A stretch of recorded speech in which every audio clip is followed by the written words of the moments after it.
पाक सऊदी इत्तेहाद के बाद अगला प्लान आ गया है। पाकिस्तानी फौज सऊदी अरब की हिफाजत के लिए अपनी ताकत और अपने मिलिट्री मसल्स की पावर शो करने जा रही है। इस्लामी नेटो की बुनियाद रखते ही पाकिस्तान और सऊदी अरब अपनी फौजी ताकत से दुनिया को वाज़े पैगाम देने की तैयारी में नजर आ रहे हैं।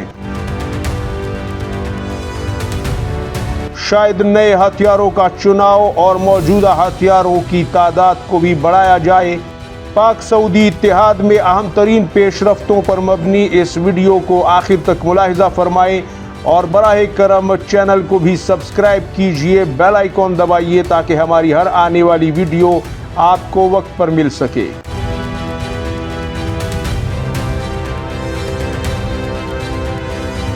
अस्सलामुअलैकुम नाजरीन, वॉइस ऑफ पाकिस्तान में आप सबको खुश आमदीद कहता हूँ। उम्मीद करता हूँ कि आप सभी दोस्त बखैर आफियत होंगे। अल्लाह ताला आपको अपनी हिफ्ज़ व अमान में रखे। नाजरीन, पाकिस्तान और सऊदी अरब के इत्तेहाद ने पूरी दुनिया में एक नई बहस को, एक हलचल को जन्म दिया है। ख़ास तौर पर पाकिस्तान और सऊदी मुखालिफ ताकतों को तो जैसे नींद ही नहीं आ रही और उन्हें हर लम्हा यही बात सताए रखती है कि अब इसके आगे क्या होने जा रहा है। और यकीनी तौर पर पाकिस्तान में भी, सऊदी अरब में भी, हर तरफ दोनों मुल्कों की जो आवाम है वो ये जानना और देखना चाहती है कि अब इसके आगे क्या लाइन ऑफ एक्शन होगा, क्या तैयारियां होंगी, क्या सरगर्मियां होंगी और अब हंगामी तौर पर इस इत्तेहाद को मजबूती और तवानाई बख्शने के लिए दोनों ममालिक की अफवाज किस डायरेक्शन में आगे बढ़ने वाली हैं। तो इस हवाले से माहिरीन की राय में अब जो चीज़ें फौरी तौर पर सामने आ सकती हैं वो आपकी खिदमत में अर्ज़ करते हैं। नाजरीन, सबसे पहले जो चीज़ है वो होंगी जंगी मशकें। बड़े पैमाने पर ज़मीनी अफवाज के दरमियान पाकिस्तान और सऊदी अरब की, और पाकिस्तान और सऊदी अरब की बहरी अफवाज के दरमियान, और पाकिस्तान और सऊदी अरब की जो फ़िज़ाई अफवाज हैं उनके दरमियान आपको बड़े पैमाने पर जंगी मशक़ें अब होती हुई नज़र आएंगी। लेकिन यहाँ फ़र्क है नाजरीन, ज़मीन व आसमान का फ़र्क। वो जंगी मशक़ें जो कभी हुआ करती थी और ये जंगी मशक़ें जो अब दुनिया देखेगी, इनमें बहुत बड़ा डिफरेंस है, एक बहुत बड़ा फ़र्क है। क्योंकि उन जंगी मशक़ों में हर मुल्क की फ़ौज अपने अपने हुनर का इजहार करती थी, अपने हथियारों के जौहर दिखाती थी और अपने अपने मुल्कों की हिफाजत की टैक्टिक्स और टेक्निक्स जो हैं उनको ज़्यादातर प्रेजेंट किया जाता था। लेकिन अब ऐसा नहीं होगा। इन जंगी मशक़ों में एक तो इनका दौरानिया और इनकी तादाद बहुत ज़्यादा होगी, यानी तवातुर के साथ ये जंगी मशक़ें होती रहेंगी। दूसरा, इसमें दोनों अफवाज अब मिलकर एक फ़ौज की शक्ल में, जैसे कि वो किसी एक ही ज़मीन को उसका दिफा कर रही हों या उसके लिए दुश्मन के साथ नबर्द आजमा हों, इस सूरत हाल को सामने रखते हुए दोनों मुल्कों की हिफाजत, दोनों मुल्कों की दिफा को सामने रखते हुए जंगी प्लान पर काम करेंगी। और इसमें दोनों मुल्कों की जो ताकत है, जो उनकी मिलिट्री ताकत है, जो उनके जंगी हथियार हैं, उनकी इंटीग्रेशन को भी देखा जाएगा। क्योंकि पाकिस्तान की इन्वेंट्री में ज़्यादातर हथियार चीनी हैं और सऊदी अरब के पास ज़्यादातर हथियार जो है वो अमरीकी है। अब इसमें यह देखा जाएगा कि कैसे इन दोनों हथियारों के कम्बिनेशन के साथ दोनों मुल्कों के दिफा को यकीनी बनाया जाए। इन जंगी मशकों में यह भी देखा जाएगा कि पाकिस्तान में रहते हुए पाकिस्तानी फ़ौज सऊदी अरब की किस हद तक और किस तरीके से सपोर्ट करेगी और उसकी हिफाजत करेगी। और फिर सऊदी अरब के अंदर जाकर पाकिस्तानी फ़ौज जब लैंड होती है, चाहे वो ज़मीनी फ़ौज हो या पाकिस्तानी लड़ाका त्यारे, सऊदी सरजमीन पर लैंड करने के बाद सऊदी फ़िज़ाओं की हिफाजत करने की जो ज़िम्मेदारी है वो कैसे निभाएंगे। क्योंकि यहाँ ये फैक्टर है कि पाकिस्तान इससे पहले जो जंगी मशक़ें करता रहा वो भारत को जहन में रख कर करता रहा और अपनी टेरिटरी और अपनी सरजमीन को और अपनी जोग्राफियाई हदों को सामने रखते हुए पाकिस्तान अपनी जो मिलिट्री ताकत है, जो फौजी ताकत है, उसको आजमाने का काम करता रहा। लेकिन अब चूँकि सऊदी अरब की सरजमीन पाकिस्तान से तकरीबन 2 गुना कही जा सकती है, तो यहाँ पर अब पाकिस्तान के साथ साथ सऊदी अरब की एक वसी व अरीज़ माशाल्लाह जो एक बड़ी सरजमीन अल्लाह पाक ने उन्हें दी है, उसकी हिफाजत के लिए भी पाकिस्तान को अब अपने प्लान्स को और अपने इस दायराकार को वसी करना होगा, इसमें मिडल ईस्ट को लाना होगा।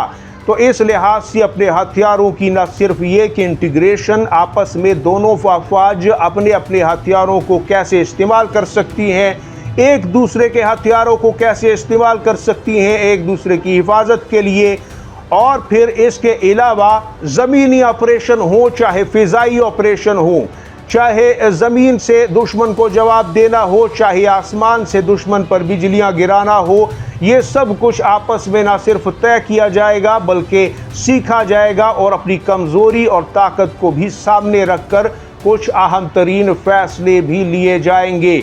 और वो फ़ैसले इंतहाई अहम हैं जिसके बारे में बात करना यकीनन ज़रूरी है, उसके बगैर ये वीडियो शायद अधूरी रह जाए।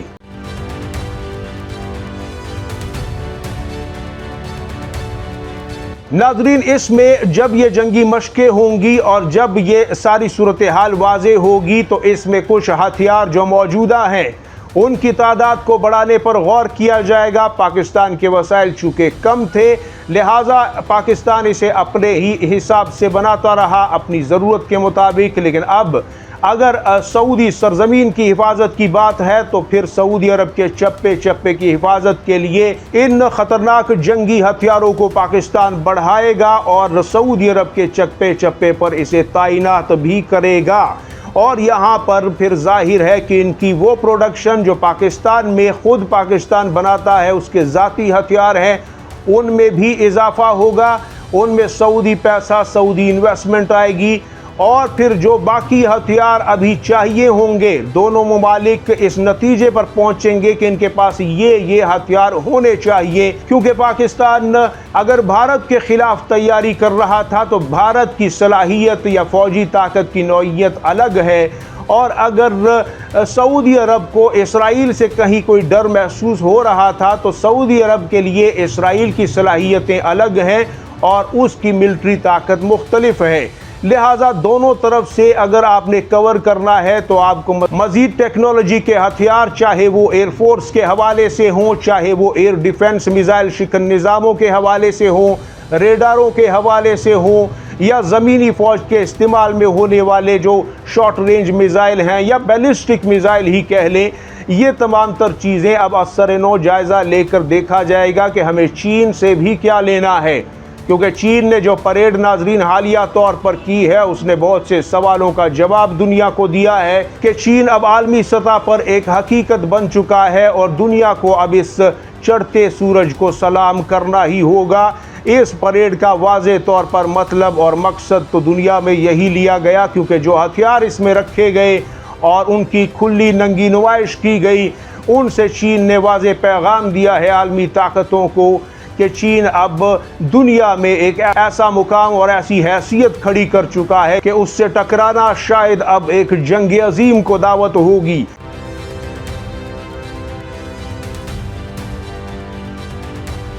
लिहाजा ऐसी सूरत में अब पाकिस्तान और चीन का इत्तेहाद भी किसी से ढका छुपा नहीं है। चीन की बहुत सी ताकत और टेक्नोलॉजीज़ के बारे में पाकिस्तान बखूबी जानता है, बल्कि पाकिस्तान की इनपुट पर बहुत से हथियार चीन ने बेहतर से बेहतरीन किए हैं।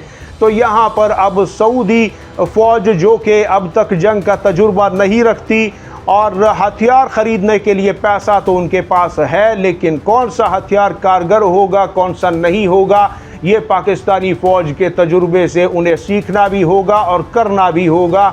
और पाकिस्तान अगर सऊदी सरजमीन के अंदर इन हथियारों का जो कि जंगी हथियार होंगे, चाहे एयरफोर्स के हवाले से, बहरिया के हवाले से या फिर मिसाइल फोर्स के हवाले से, पाकिस्तान इनको बखूबी जानता भी है और अपनी ज़रूरत को सामने रखते हुए इन हथियारों की तादाद को बढ़ाया जाएगा चीन से।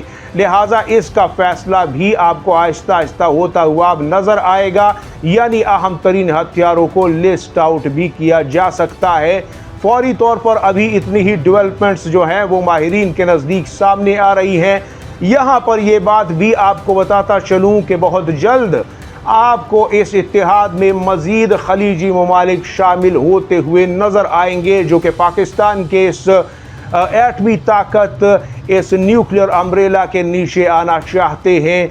और क्योंकि पाकिस्तान अब उनके लिए एक अल्लाह ताला की तरफ से वाहिद काबिल भरोसा सहारा रह गया है।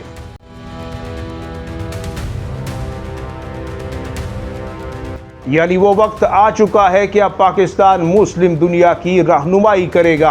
आप अपने कमेंट ज़रूर दीजिएगा, आपकी कीमती राय का मैं इंतज़ार करूँगा। अपना और गिरदोनवा के लोगों का सबका ढेर सारा ख्याल रखिएगा। अल्लाह हाफिज़ व नासिर। पाकिस्तान जिंदाबाद, उम्मत मुस्लिमा पाइंदाबाद।